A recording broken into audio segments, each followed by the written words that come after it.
자, 이번 시간에는 평면 벡터의 내적에 대해서 본격적으로 들어갈 건데요. 자, 본격적으로 들어가기 앞서서 지난 시간에 배웠던 내용을 토대로 94페이지에 있는 기본 문제를 몇 개 풀어보도록 하겠습니다. 자, 일단 맨 첫 번째 5번 문제입니다. 자, 평면사변형 ABCD에서 변 AB를 2대3으로 내분하는 점을 P, 그 다음에 선분 DP를 3대2로 내분하는 점을 Q라고 잡았어요. 그랬을 때 벡터 AQ를 AB 벡터와 AD 벡터로 나타내라고 되어 있습니다. 자, 이 세 벡터의 공통점이 뭐예요? 이 세 벡터의 공통점은 모두 시점이 A, A, A입니다. 그래서 시점을 A로 하는 벡터를 우리가 이제 위치 벡터로 한번 설정을 해보겠습니다. 자, A에서 출발해서 Q로 갔어요. 자, 그래서 얘를 스몰 q 벡터로 나타내 보겠습니다. 그럼 얘는 위치 벡터로 나타내면 스몰 q 벡터야. 얘는 스몰 b 벡터, 얘는 스몰 d 벡터예요. 그 어쨌든 간에 q 벡터를 b 벡터와 d 벡터로 나타내라는 얘기겠죠. 자, 그러면 일단 q 벡터는 문제에서 선분 DP를 3대2로 내분한다고 했어요. 자, 이거 지난 시간에 배웠던 내용인데 기억나십니까? 선분 AB를 M 대 N으로 내분하는 점 P의 위치 벡터, 선문자 P 벡터, 얘를 선문자 A 벡터, 선문자 B 벡터라고 했을 때 선문자 P 벡터는 어떻게 구했습니까? M 플러스 N분의 그 다음에 M B 벡터 플러스 N A 벡터로 구했어요. 자, 그럼 여기서는 선분 DP를 3대2로 내분하는 거니까 여기서도 분모는 5가 되겠죠. 그 다음에 분자는 어떻게 돼요? 3P 벡터 더하기 2 D 벡터가 되시는 거 아시겠습니까? 3대2로 DP를 내분하는 거니까 자, D에 있는 게 앞에 거와 그 다음에 3이 뒤에 거와 함께 묶어진다는 거 아시죠? 자, 그래서 Q 벡터를 이렇게 나타냈어요. 근데 문제에서는 B 벡터와 D 벡터를 이용해야 돼요. 그럼 어쨌든 간에 여기서 여기 이 P 벡터를 바꿔줘야 됩니다. 자, 근데 P 벡터에 대한 힌트는 뭐라고 주어져 있어요? 변 AB를 2대3으로 내분하는 점을 P라고 나타냈어요. 자, 그러면 여기가 P 벡터죠. 그 다음에 AB 벡터 얘가 D 벡터가 될 거예요. 자, 그럼 P 벡터는 어떻게 나타내 줄 수 있겠어요? 자, 얘가 2대3이래요. 그럼 P 벡터는 그렇죠. 전체 5분의 2 B 벡터가 되겠죠. 그럼 이거를 그대로 대입하시면 되겠네요. 따라서 Q 벡터는 5분의 3 곱하기 5분의 2 B 벡터 더하기 2 D 벡터가 되겠죠. 그래서 이거 정리하시면 5분의 6이니까 25분의 6 B 벡터 더하기 5분의 2 D 벡터가 되겠죠. 자, 근데 여기서 B 벡터가 AB 벡터고 D 벡터가 AD 벡터이기 때문에 따라서 얘는 정답이 25분의 6 AB 벡터 더하기 5분의 2 AD 벡터로 나타내 주시면 정답이 되겠습니다. 자, 이 문제에서는 내분점에 위치하는 위치 벡터를 구하는 게 관점이었죠. 자, 근데 여기서는 지금 원래 위치 벡터는 시점을 모두 통일시킨 벡터를 위치 벡터라고 했어요. 자, 근데 여기 문제에서는 벡터 AQ를 AB 벡터와 AD 벡터로 나타내라고 했기 때문에 모두 시점을 A로 통일을 시켜주는 거예요. 따라서 문제에서 요구하는 거에 따라서 시점을 모두 통일시켜서 위치 벡터로 나타내주는 게 아주 편할 겁니다. 자, 그 다음에 6번 문제로 넘어가 볼게요. 자, 삼각형 ABC대에서 이런 식을 만족시키는 점 P의 위치를 찾고 있어요. 자, 여기서도 똑같이 내 점, 지금 P점도 있는 거죠. A, B, C, P점이 있어요. 따라서 각각의 위치 벡터를 정해 보겠습니다.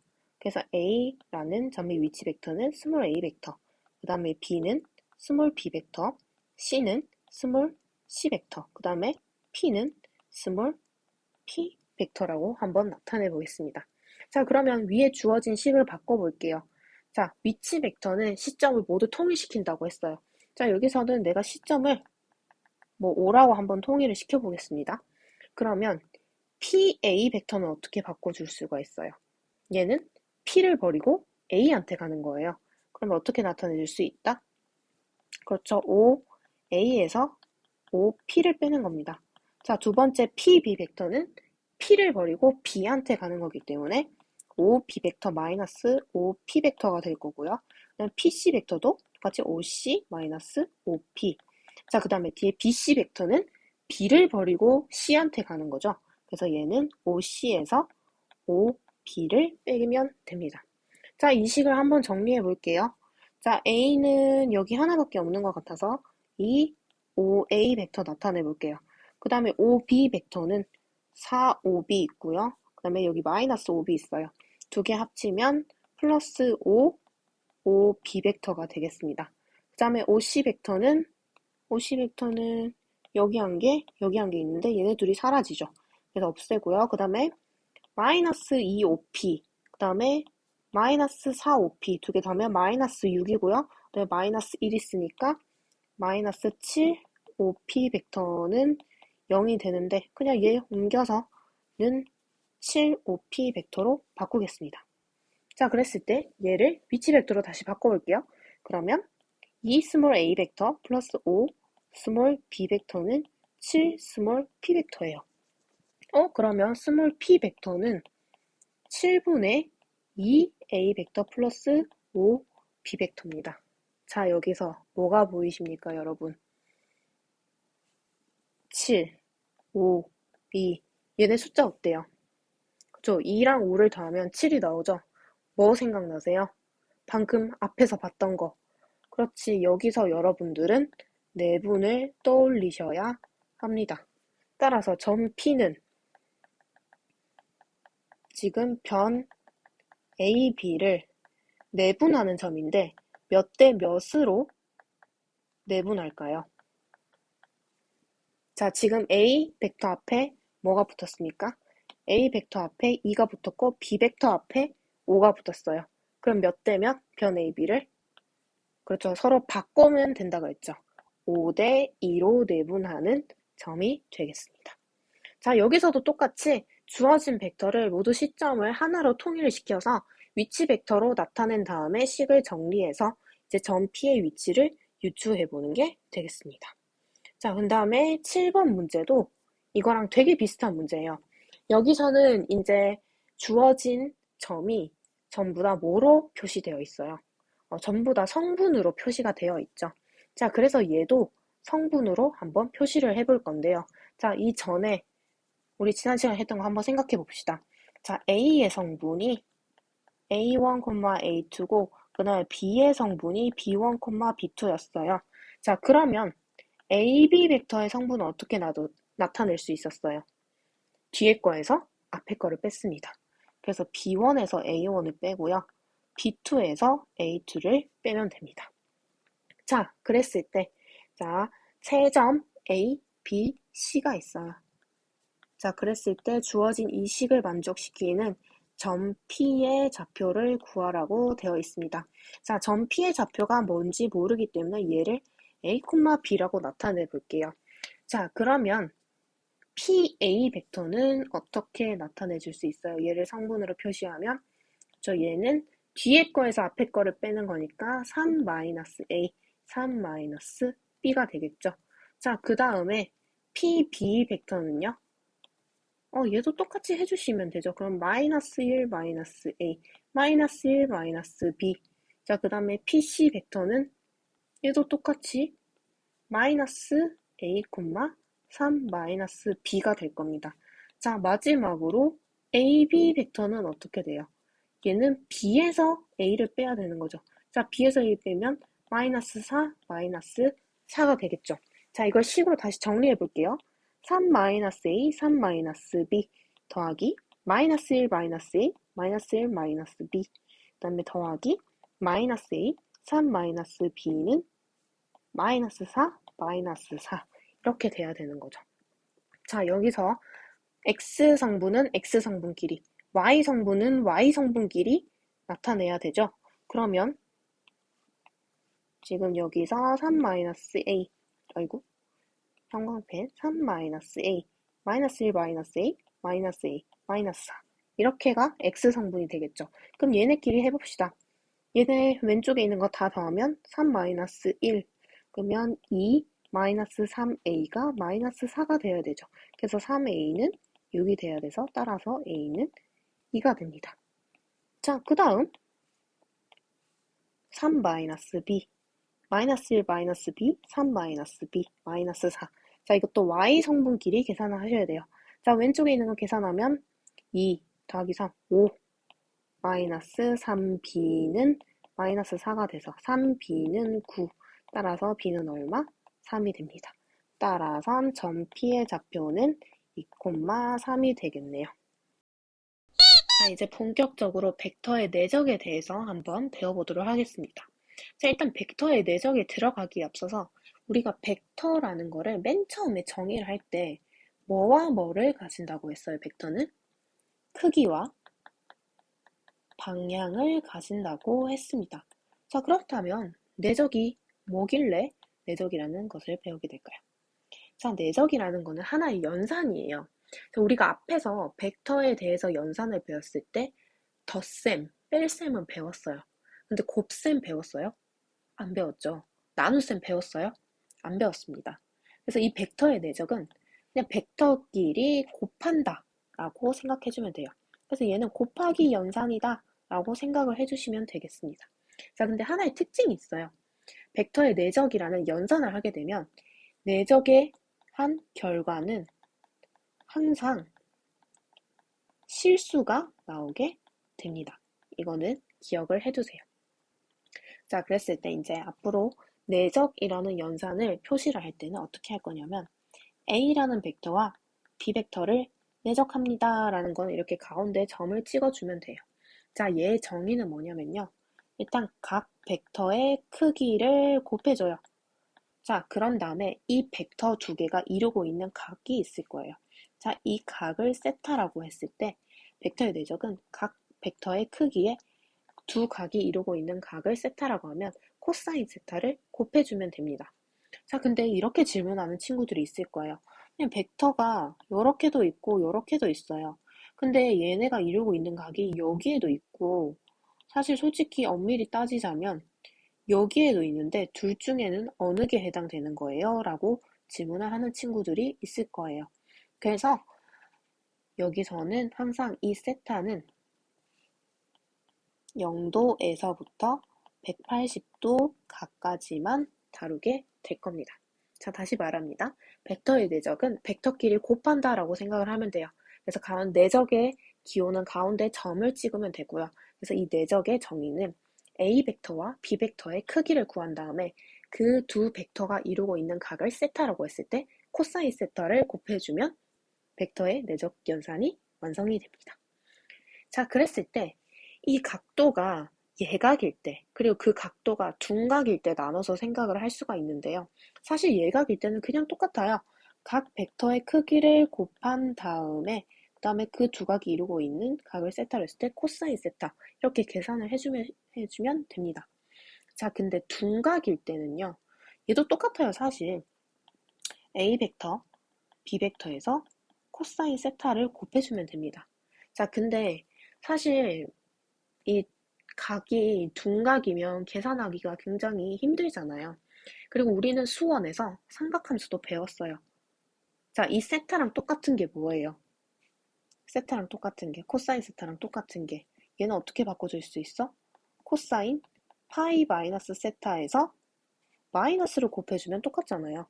그렇죠. 그래서 책에 나와 있는 정의는 사실 기하라는 과목이 그냥 1학년 수학을 배우고 바로 기하를 배워도 되기 때문에 우리가 수원에서 배웠던 호도법은 쓰지 않아요. 그래서 원래는 우리가 알고 있는 파이 마이너스 세타인데 여기서는 그냥 180도 마이너스 세타라고 적혀져 있는 게 그 이유 때문입니다. 그래서 얘를 다시 써보면 마이너스 A 벡터, B 벡터, 그 다음에 코사인 180도 마이너스 세타 이렇게 정리를 해줄 수가 있습니다. 자, 방금 했던 내용 다시 한번 정리할게요. A 벡터와 B 벡터가 있는데 얘네 줄이 이루고 있는 각이 예각이면요. 그냥 각 벡터의 크기를 구한 다음에 코사인 세타를 곱해주시면 됩니다. 자, 근데 둔각일 때는 계산하기가 힘드니까 A 벡터, B 벡터 그대로 곱해주는데 각도를 180도에서 세타만큼을 빼서 얘가 크기를 구해줄 거예요. 근데 여기서는 부호가 어떻게 된다? 그치, 앞에 마이너스가 꼭 붙어야 합니다. 자, 그러면 뒷페이지에 넘겨보시면 스스로 확인하기가 있어요. 자, 스스로 확인하기를 통해서 내적 계산을 한번 해보도록 하겠습니다. 지금 A 벡터의 크기가 2고요. B 벡터의 크기가 3입니다. 그리고 그 둘이 이루고 있는 각이 60도예요. 그러면 계산해보면 되겠죠. 자, 두 벡터의 내적은 A 벡터의 크기와 B 벡터의 크기에서 코사인 60도를 구하시면 되겠죠. A 벡터 크기 2, B 벡터 크기 3입니다. 코사인 60도 얼마예요? 그렇죠. 2분의 1이죠. 그래서 계산하시면 3이 돼서 A 벡터와 B 벡터를 내적하면 3이 된다. 이렇게 구하시면 되겠습니다. 자, 그 다음 문제 1번 넘어가 볼게요. A 벡터의 크기는 루트 3이고요. B 벡터의 크기는 1이에요. 그랬을 때 지금 두 벡터가 이루는 각의 크기가 일단 첫 번째 30도래요. 그럼 어떻게 되겠어요? A 벡터 크기, B 벡터 크기의 코사인 30도가 되겠죠. 그러면 루트 3 곱하기 2 곱하기 코사인 30도는 2분의 루트 3이 돼서 계산하면 3이 되겠죠. 따라서 내적하면 3이 된다. 라고 하시면 되겠고요. 자, 두 번째 넘어갈게요. 여기서 아주 중요하죠. 90도입니다. 90도는 뒤에서 우리가 수직의 조건을 배우기 때문에 90도는 중요합니다. 자, 위에도 똑같이 사실 흘러가겠죠. A 벡터의 크기, B 벡터의 크기, 코사인 90도가 될 겁니다. 자, 근데 우리가 여기서 굳이 계산할 필요가 있어요, 없어요? 없어요. 왜냐면 코사인 90도 얼마예요, 얘? 얘 0이에요. 따라서 0입니다. 따라서 내적하면 0입니다. 자, 뒤에서 배울 수직의 조건 바로 아시겠죠? 자, 그 다음 세 번째 넘어갈게요. 얘는 120도예요. 그러면 뭐예요? 둔각이죠. 따라서 A 벡터 크기, B 벡터 크기, 그 다음에 코사인 180에서 120을 빼고 앞에 마이너스를 붙여주시면 되겠죠. 자, 그러면 마이너스 루트 3 곱하기 2. 자, 코사인 60도 얼마? 2분의 1. 따라서 계산하시면 마이너스 루트 3이 돼서 그래서 마이너스 루트 3이 최종 답이 되겠습니다. 자, 그 다음 밑에 1번, 예제 1번 보겠습니다. 자, AB 벡터의 크기가 지금 4예요. 그리고 AC 벡터의 크기가 5예요. 그랬을 때 B가 90도인 직각삼각형에서 AB 벡터와 AC 벡터의 내적을 구하라고 했습니다. 자, AB 벡터와 AC 벡터가 이루고 있는 각의 크기를 뭐라고 둔다? 세타라고 둘게요. 그럼 여기서 알 수 있는 거 코사인 세타 얼마예요? 그렇지, 코사인 세타 5분의 4예요. 그럼 AB 벡터와 AC 벡터를 내적한다. 그럼 얘는 AB 벡터 크기, AC 벡터의 크기에서 코사인 세타를 곱해주면 되죠. AB 벡터 크기 얼마예요? 4예요. AC 벡터 크기 5예요. 코사인 세타 5분의 4예요. 따라서 계산하시면 16. 따라서 두 벡터를 내적하면 16이 되겠습니다. 자, 그럼 그 밑으로 넘어가서 문제 2번 보겠습니다. 자, 여기서 AB 벡터의 AB가 지금 길이가 얼마? 2. AD가 3이에요. 그랬을 때 AB 벡터와 AD 벡터를 내적하라고 되어 있습니다. 그러면 일단 얘는 여기서도 이루고 있는 각의 크기가 지금 몇 도예요? 90도예요. 그럼 계산 하나, 많아. 얼마? 0입니다. 계산할 필요가 없어요. 각이 90도니까 코사인 90도는 얼마? 0. 따라서 0입니다. 자, 2번을 보시면요. AB 벡터와 그 다음에 AC 벡터예요. 자, AB 벡터는 요 벡터, AC 벡터는 요 벡터가 되겠네요. 그죠? 요 벡터. 자, 요 벡터. 일단 그럼 크기도 구해야겠다. 그치? 자, 여기 크기는 어떻게 구할 수 있어? 그렇지, 피타고라스 정리. 그러면 얼마예요, 얘는? 루트 9 더하기 4니까 13이 되겠네요. 그럼 얘도 AB 벡터와 AC 벡터가 이루고 있는 각의 크기를 세타라고 두면 코사인 세타는 얼마? 제 루트 13분의 2가 될 겁니다. 자, 그럼 계산해 봅시다. AB 벡터, AC 벡터 내적하면 AB 벡터의 크기, AC 벡터의 크기, 그 다음에 코사인 세타 될 겁니다. AB 벡터 크기 얼마? 2. AC 벡터 크기 얼마? 루트 13. 코사인 세타, 루트 13분의 2. 자, 따라서 계산하시면 4. 따라서 최종 답은 4가 되는 겁니다.